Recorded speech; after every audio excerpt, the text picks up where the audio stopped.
Assalamualaikum warahmatullahi wabarakatuh. Kembali lagi dengan saya Anissa Khiratul Hasifah. Nah, ini adalah konten ketujuh tugas mata kuliah teori sastra.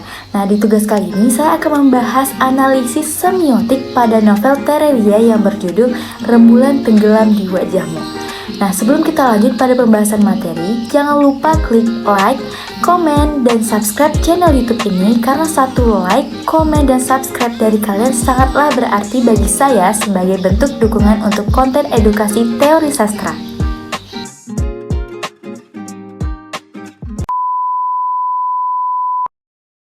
Semiotik adalah ilmu yang mempelajari sistem tanda atau teori tentang pemberian tanda.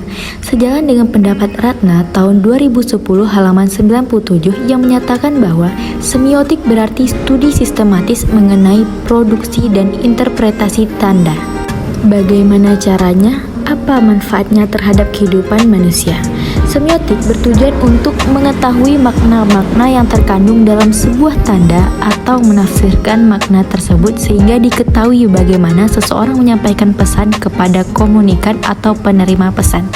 Bahkan pada nilai-nilai ideologis tertentu serta konsep kultural yang menjadi ranah pemikiran masyarakat di mana simbol tersebut diciptakan. Fokus semiotik adalah mengkaji dan mencari tanda-tanda dalam wacana serta menerangkan maksud dari tanda-tanda tersebut dan mencari hubungannya dengan ciri-ciri tanda itu untuk mendapatkan makna signifikasinya. Sobur tahun 2003 halaman 15 menyatakan bahwa semiotika adalah suatu ilmu atau metode analisis untuk mengkaji tanda. Bahasa sebagai sistem tanda seringkali mengandung sesuatu yang misterius, sesuatu yang terlihat terkadang tidak sesuai dengan realita yang sesungguhnya. Tanda-tanda tersebut diungkap melalui penanda. Maka penganalisis menggunakan semiotik untuk memberikan makna bagi tanda-tanda dalam teks yang dikaji. Yang pertama ada ikon. Tanda ikon yang terdapat dalam novel Rembulan Tenggelam di Wajahmu, bagian 1 adalah kata bulan, merupakan tanda yang menandakan benda langit yang mengitari bumi bersinar pada malam hari karena pantulan sinar matahari. Bagian 2 yaitu kata bintang, merupakan tanda yang menandakan benda langit terdiri atas gas menyala seperti matahari, terutama tampak pada malam hari. Yang ketiga ada kata kanak-kanak, merupakan tanda yang menandakan masa prasekolah dengan usia antara 2-6 tahun. Bagian 4 ada kata pohon nyiur, merupakan tanda yang menandakan tumbuhan kelapa yang berbatang keras dan besar. Bagian 5 ada kata kambing, merupakan tanda yang menandakan binatang pemamah biak dan pemakan rumput, berkuku genap, dan biasanya dipelihara sebagai hewan ternak untuk diambil daging dan susu. Bagian 6 ada kata pohon jambu, merupakan tanda yang menandakan pohon yang bercabang banyak, tinggi dapat mencapai 10 meter, daunnya lonjong, bunganya berwarna putih atau kehijau-hijauan dan berambut halus, yang menjadi kering coklat atau hitam ketika bunganya menjadi buah. Bagian 7 ada kata burung perkutut, merupakan tanda yang menandakan burung ketitir. Ukuran panjang badannya kurang lebih 10 cm, warna bulunya belirik abu-abu kehitam-hitaman di seluruh badan. Paruhnya berwarna hitam dan kakinya pendek. Bagian 8 ada kata raja, merupakan tanda yang menandakan penguasa tertinggi pada suatu kerajaan. Bagian 9 ada kata gandum, merupakan tanda yang menandakan makna tumbuhan seperti padi yang hidup di daerah beriklim subtropis yang menghasilkan terigu. Bagian 10 ada kata hutan, merupakan tanda yang menandakan tanah luas yang ditumbuhi pohon-pohon. Bagian 11 ada kata pisang, merupakan tanda yang menandakan tanaman jenis musa. Buahnya berdaging dan dapat dimakan. Dan bagian ke-12 ada kata bunga melati, merupakan tanda yang menandakan makna tumbuhan perdu dan sering ditanam di halaman rumah. Warna bunganya putih berbentuk bintang, berwangi sangat harum dan sering digunakan dalam upacara adat. Bagian 13 ada kata buaya, merupakan tanda yang menandakan binatang berdarah dingin yang merangkak atau reptilia, bertubuh besar dan berkulit keras, bernapas dengan paru-paru dan hidup di air.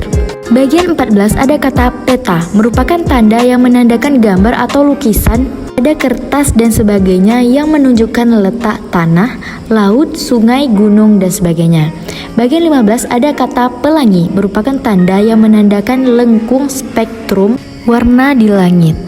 tampak karena pembiasan sinar matahari oleh titik-titik hujan atau embun. Yang kedua ada indeks. Indeks adalah tanda yang mewakili sumber acuan dengan cara menunjukkan padanya atau mengaitkannya secara eksplisit maupun implisit dengan sumber acuan lain. Tanda indeks yang terdapat dalam novel Rembulan Tenggelam di Wajahmu yang pertama adalah kata bercahaya, yaitu mempunyai arti bersinar. Dengan kata lain, hal ini disebabkan karena ada cahaya yang memancar.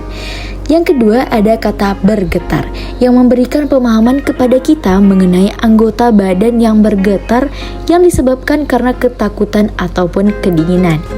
Yang ketiga ada kata neraka, yang memberikan pemahaman kepada kita mengenai alam akhirat tempat orang kafir dan orang durhaka mengalami siksaan dan kesengsaraan yang disebabkan karena tidak mematuhi perintahnya selama hidup di dunia. Yang keempat ada kata surga, yang memberikan pemahaman kepada kita mengenai alam akhirat yang membahagiakan roh manusia yang hendak tinggal di dalamnya. Hal ini disebabkan karena manusia tersebut selama hidupnya selalu mematuhi perintahnya dan menjauhi segala larangannya. Yang kelima ada kata tobat, memberikan pemahaman kepada kita tentang sebuah penyesalan yang disebabkan karena sadar dan menyesal akan dosa yang diperbuat. Yang keenam ada kata kemarau, yang mempunyai makna kering dan kata lain hal ini disebabkan karena tidak terjadi hujan pada musim tersebut. Yang ketujuh ada kata lumpuh, mempunyai makna lemah yang disebabkan tubuh tidak bertenaga dan tidak dapat bergerak lagi. Yang kedelapan ada kata cahaya, mempunyai makna sinar atau terang. Hal ini disebabkan karena ada sesuatu yang bersinar seperti matahari, bulan, ataupun lampu. Yang kesembilan ada kata menggeleng, mempunyai makna menggoyangkan kepala ke kiri, ke kanan, atau menolak. Hal ini disebabkan karena tidak menyetujui. Kesepuluh ada kata resah, mempunyai makna gelisah. Hal ini disebabkan karena suasana hati yang tidak tenang, gugup, ataupun rusuh hati. Yang ke-11 ada kata membisu, yang mempunyai arti diam. Hal ini disebabkan karena seseorang tidak mau berkata-kata. 12 ada kata bercahaya, mempunyai arti bersinar. Dengan kata lain, hal ini disebabkan karena ada cahaya yang memancar. Yang ke-13 ada kata menguap, mempunyai arti mengeluarkan uap. Hal ini disebabkan karena mengantuk. Bagian 3 yaitu simbol. Simbol adalah tanda yang berhubungan dengan objeknya dan ditentukan oleh sebuah peraturan yang berlaku umum. Budiman tahun 2003 halaman 32, sebuah tanda atau representamen adalah sesuatu yang bagi seseorang mewakili sesuatu yang lain dalam beberapa hal atau kapasitas dan konteks tertentu. Tanda simbol yang terdapat dalam novel Rembulan Tenggelam di Wajahmu. Yang pertama ada kata karnaval, yang mempunyai makna pawai dalam rangka pesta perayaan. Yang kedua ada kata gincu, yang mempunyai makna sebagai pewarna bibir.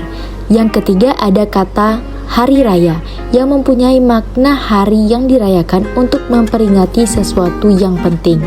Yang keempat ada kata takbiran, yang mempunyai makna pujian kepada Allah dengan menyerukan takbir.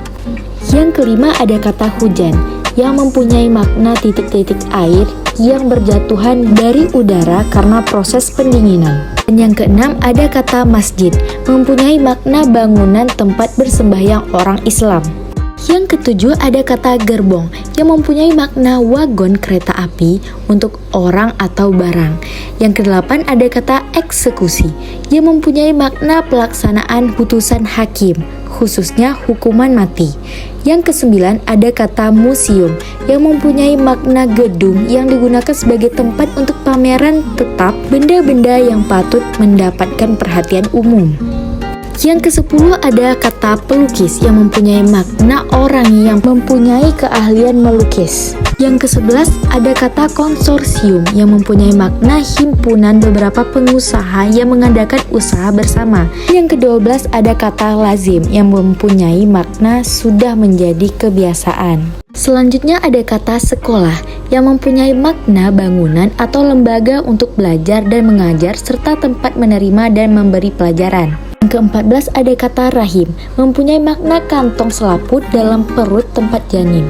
Yang ke-15 ada kata bahasa, mempunyai makna sistem lambang bunyi arbiter yang digunakan oleh anggota masyarakat untuk berinteraksi.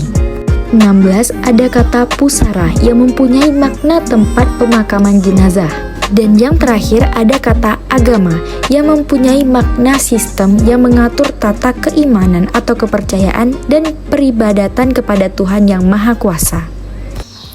Nah, barusan kita telah membedah dan menganalisis teori semiotik pada novel Rembulan Tenggelam di Wajahmu. Nah, terima kasih banyak sudah menyaksikan konten edukasi mengenai analisis semiotik pada konten ini. Semoga bermanfaat untuk kita semua. Saya Anissa Khiratul Hasifah, sekian dari saya. Assalamualaikum warahmatullahi wabarakatuh. Sampai jumpa di konten berikutnya.